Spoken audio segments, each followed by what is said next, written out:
welcome to Analyst Hangout. I am Perpetua Fason Repeater.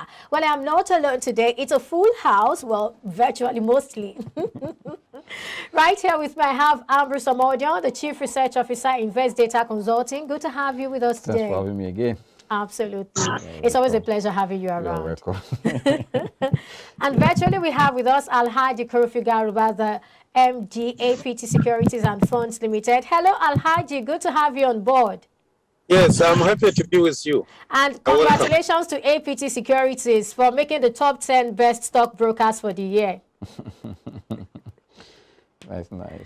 All right, and we also have with us Olumuyiwa Adeyemi, the MD Atlas Portfolios Limited. Olumuyiwa, hello, good morning to you. All right, we also have Jari Ogbetunde Shegun, independent stock market analyst with TradeLines.biz. I'm glad to have you join us today.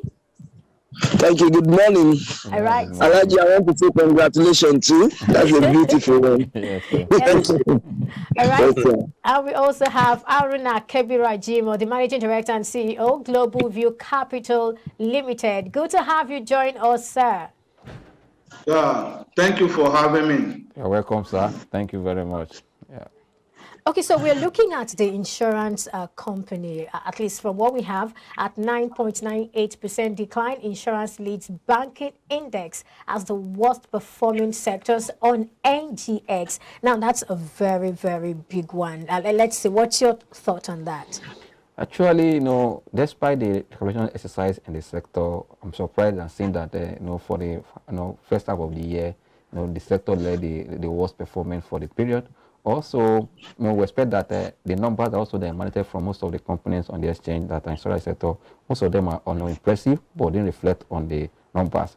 But if you go back and look at the structure of the market, you can see that the high cap stocks that are not in this sector, the one that really brought the market to that bullish position at the end of the first half of the year. But the good news is that investors should not just look at what has happened in the first quarter. If you're thinking of the future, which is the second half of the year, we have already, we have crossed into. Look at which sectors that are, that are leaders in that sectors, and also the companies that made that sector to be in that position, are they declining now? Do they have the potential to rebound? I think for now, let's think less of that penny stock, because most penny stocks, you don't expect institutional investors like PFAs to be buying into insurance companies, because they will be the one that put the price up, and also because the prices are low, and also most of them, their share in issue also cannot take that volume. For me, investors should just target those high cap stocks, at the same time, those blue chip company that has fundamental, that have suffered losses, just in just a market correction in the month of June, that has potential to rally them, especially as we're looking forward to see the half-year results for many quoted companies. I think that should be invest now. Insurance, yes, we know that's one of the subsectors in the market. Yes, there's some good stock there for those that are thinking long, but I believe that most PFAs or high net worth investors don't play more in that space. All right. While the Nigerian Exchange Limited Insurance Index depreciated by 9.98% to emerge as the worst performing indices, in the first half year 2022, while the NGX banking index with 2.04% decline emerged as the second worst performing sector on the NGX trading floor. While conversely, the NGX oil and gas index gained 58.06% to outshine other indices during the period under review. Well, Alhaji, this is for you now. To what does the insurance sector owe this type of result? Even though we've heard what Ambrose has said, I would like to hear your thought also. Well, we are not surprised for the falling down of the index of the insurance, because currently now, the market, if you look at the major player, is the domestic market, control more than 80% of the entire transaction. Out of that 80% of the transaction controlled by the domestic market, over 80% of that transaction is done by the institutional investors. So that we are dealing with the people that understand the market and know the fundamental of the market, which the insurance did not qualify for that. Most of the insurance lack the fundamentals, and they are just ordinary penny stock. You don't expect the institutional investors to go into the penny stock. Exactly. One, they lack the fundamental. Two, they are not the stock that you can talk to. Because if you put 100 million naira for any insurance company, you can take more than 20% of it. And in view of that, so most of the institutional investors, are not looking for the ownership. They are not looking for the directorship. They are looking for where they can invest their money and make money. And insurance, they are not there for now. Okay, so. All right, thank you so much, sir. That's to a very large extent he agrees with you. No, that's all right. I understand that. Absolutely. Well, I'd like Jerry Ogbe to comment on this one. Now, some analysts attribute the insurance sector. All right. If you look I have a at question for you. I have a different question for you, before- sir. I have a different question for you. Now, some analysts attribute the insurance sector performance to poor disclosure of audited results and accounts and weak on audited first quarter ended March 31, 2022 results and accounts. What are your thoughts?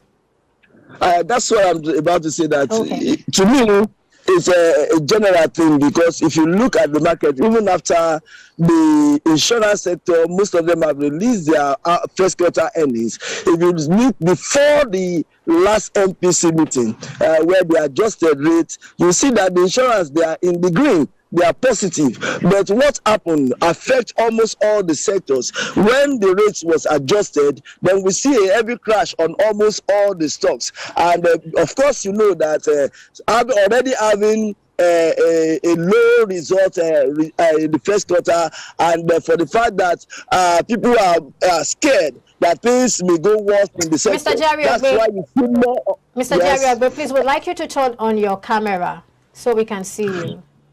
All right. Okay, thank you. Please go ahead while you do that. Can you do, okay. So if you look at the market before, then you realize that the market has actually been doing well. But when every stocks begin to drop after the adjustment of the rate, the insurance sector got hit more. And of course, most of the losses we saw at the end of the half year were have suffered after the MPC meeting, which is around that May. So to me, I want to support what Ambrose said, that you don't need to get scared about anything, because as you speak, the only thing that is affecting the market they are general. People are looking at the economy, they are looking at the coming election, then the adjusted rates, and some of these things is affecting virtually all the sectors. So to me, insurance sector is still a place to look at. All right, thank you so much. Mr. Arena, this particular one is for you. We're looking specifically at AXA Mansard now, because in first quarter 2022, they reported 83.9% drop in profits before tax to 470.45 million naira. And that's against 2.92 billion that was reported in the first quarter of 2021. Now, let's take a look at ICO. ICO reported 14% drop in profits before tax to 1.35 billion naira. That was Q1 2022 from 1.58 billion that was recorded in Q1 2021. What could be responsible for this result, especially looking at AXA Mansard? What could have happened?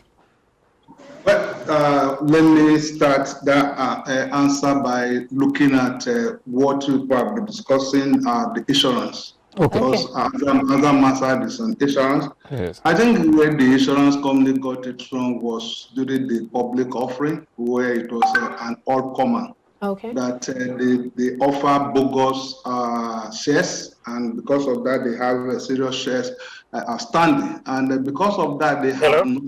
Hello, are you hearing me? Yes, yes, go ahead. We can hear you. Because of that, they have bogus shares outstanding, and they have not been able to make enough earnings. That is why their prices have come as low as they are. And again, they are inability to settle. Settlement to settle their claims. Okay. And actually why most of them have been trading at close to, like what we call it, the stock price of 20 kobo. Yeah. And there is this attitude that I understand too, that is emanating from the staff of insurance company. Me and you know that this third party, which is called Let Me Go, most of them don't even get to the insurance company. And I also do understand too that even when the company is giving a comprehensive for 5 of their cars, they will only issue one policy and leave the number plate blank.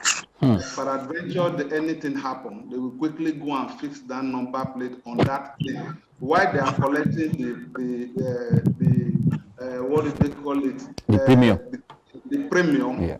on behalf of the company that's not getting into the pocket of the company. The company will pay the claim. But if you look at the result of Axam matter, what actually happened was still this claim. Their claim express grew from 5 billion to 10 billion, which is 107%. And actually what has been dogging this sector is what actually happened to Nigeria Insurance, because they were unable to settle their claim for up to 3 years. So I don't really think, for me, if you listen to most of the talks I have like this, I don't need the insurance company because they have not been able to prove. I have not seen any proof, except for few, like when you talk about NEM, ICO, and except for few, but Assad Mansard Insurance was hit by claim expenses, which grew from 5 billion to 10 billion. Okay. That's a whole lot, really, a big one, I must say. I hope that they'll be able to probably solve that. Yeah. That's a lot, you know. You know, after the share reconstruction of Mansard and also the shareholding structure of the company and the business scope for that sector and the company itself, I believe that going forward, they should be able to cover their claims. You can see that they're able to pay, like what happened to Nigeria Insurance and all that for almost 3 years, 2 years, they're unable to, you know, to service their claim, to meet up their claim. But for this company you mentioned, NEM, ICO, and Mansard, I think, and the consolidated Hallmark Insurance, I think these are, you know, consider that they are consistent in terms of meeting their claims. And that also, you know, with expected reform in the industry going to the future, let's see how it's going to play out for that sector. All right. Well, Hello? Hello, can I come quickly? You see, I do not also support share reconstruction. Because the question is, you are trading at 3 naira. That means the market value you to be trading at 3 naira. And you want to do share reconstruction of 1 to 3 to raise your price to 9 naira. If you have been able to churn out earnings enough, the market will appraise your stock by itself at 9 naira. Market forces. The question is that after the reconstruction, are you able to bring out earnings, generate enough earnings? All right, thank you so much, sir. Thank you so much, sir. I mean, that's a very good one. I think one of these is we'll probably get to talk about the technicality behind reconstructions and, you know, things like that. Thank you so much. Well, let's move on to the next conversation for today. The Nigerian Exchange Limited has suspended 9 companies from its facilities effective Friday, July 1, 2022, having failed to file their audited financial statements for the year ended 31 December 2021. While the companies, according to a statement from the NGX, include African Alliance Insurance PLC, Niger Insurance PLC, Royal Exchange PLC, EcoCorp PLC, C&I Leasing PLC, Mutual Benefits Assurance PLC, Coronation Insurance PLC, Premier Paints PLC, and Dover PLC. However, in a swift reaction, C&I Leasing PLC has attributed the delay in filing its audited financial statements for the year ended 31 December 2021 to multiple regulators. This was contained in a statement from the management of C&I Leasing PLC. After the company, along with 8 others, were suspended from the facilities of the NGX. Well, I'd like to start with you, Ambrose, because you're here with us. What's your reaction to this story and then C&I's excuse? No, actually, you know, when it comes to listing, they all call post-listing requirements. That means as you are listing on the exchange, there are some requirements, obligation that you should meet on quarterly and yearly basis. One of them is that filing of your returns, or what we call your earnings as at when due. But when a company fails to sign or to file up their numbers as at when due, you are bound to take fine. But for me, even the action of the regulators now, for me, is delayed. Some of these companies that have been hammered now have, you know, for almost 2 years, 3 years, 4 quarters, have not released the result. But if they are waking up to know that yes, these people has no kind of obligation to release result to their investors, because it allows investors to plan and to know exactly when results is, so they can focus their investment and know when to be in the stock or out of the stock. But when we are not seeing numbers, it becomes a problem. Just like I always tell people that if a child will perform well, we always bring out its report card at the end.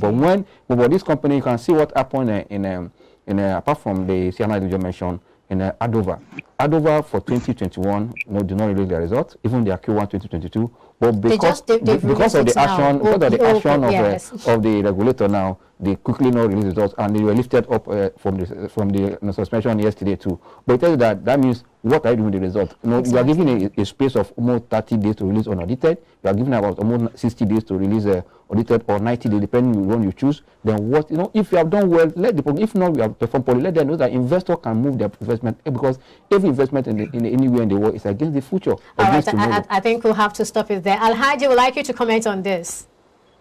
Yes, my comment that I respect the exchange for suspending those companies. I believe they could have suspended more, but they choose to suspend this one for the reason best known to themselves. Because we can barely hear Alhaji, and I guess it's the connection. We're having connection issues. Well, Alhaji was also, well, he totally agrees with Mr. Omojo, who was talking about the fact that this is an action that probably should have been taken before now. But even though it's been taken now, at least one of them has responded by bringing out their results. Alhaji, if you can hear me, please go ahead. Yes. What I'm saying that I totally support the exchange for taking those actions, but they could do more. Because the truth of the matter today, the market is pulled by the institutional investors who is fully aware of their right, and they analyze those information before they invest in any company.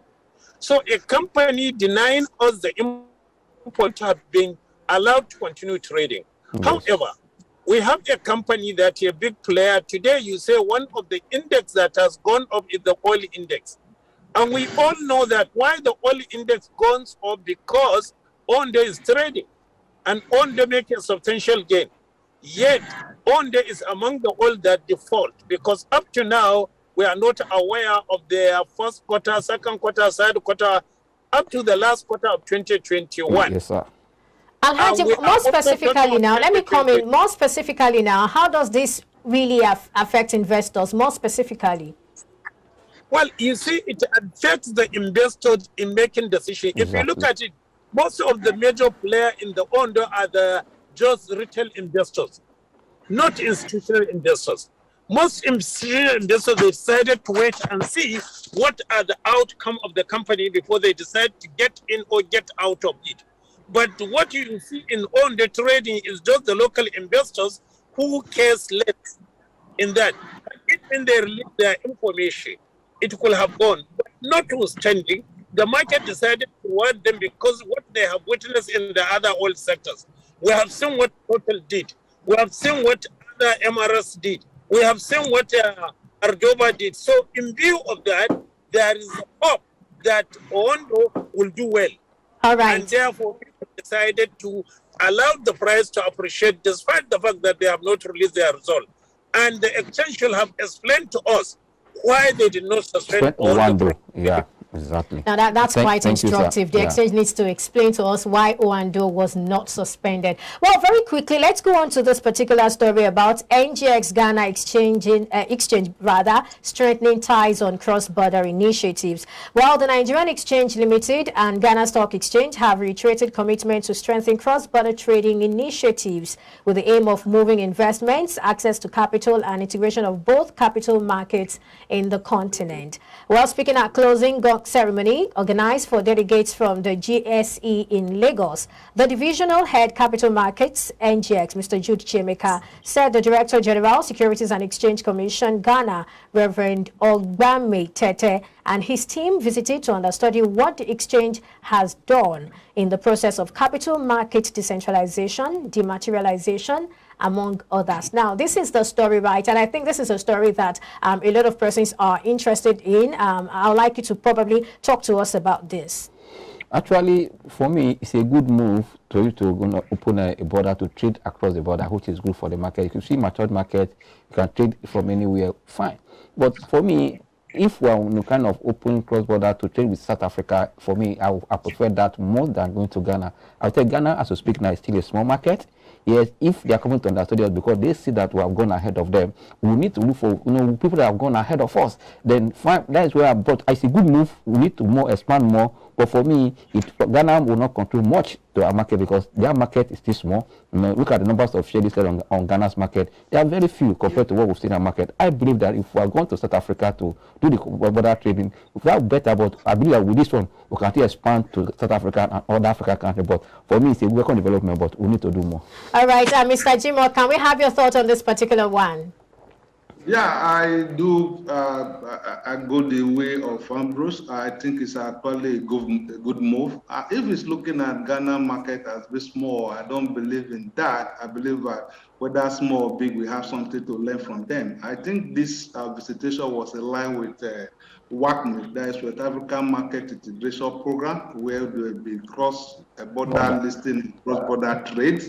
And I believe it will create an avenue for arbitrage. Okay. That for the fact that you have, if a stock that is listed on both Nigeria and Ghana exchange, I discovered that there's every possibility of making more profit when you go to Ghana. You can send your order from here, and it will be on your behalf, and you may gain. I think it's a good one. Yes, it's talking about South Africa. I believe. In the days that may come, there will be an integration of maybe all the capital markets.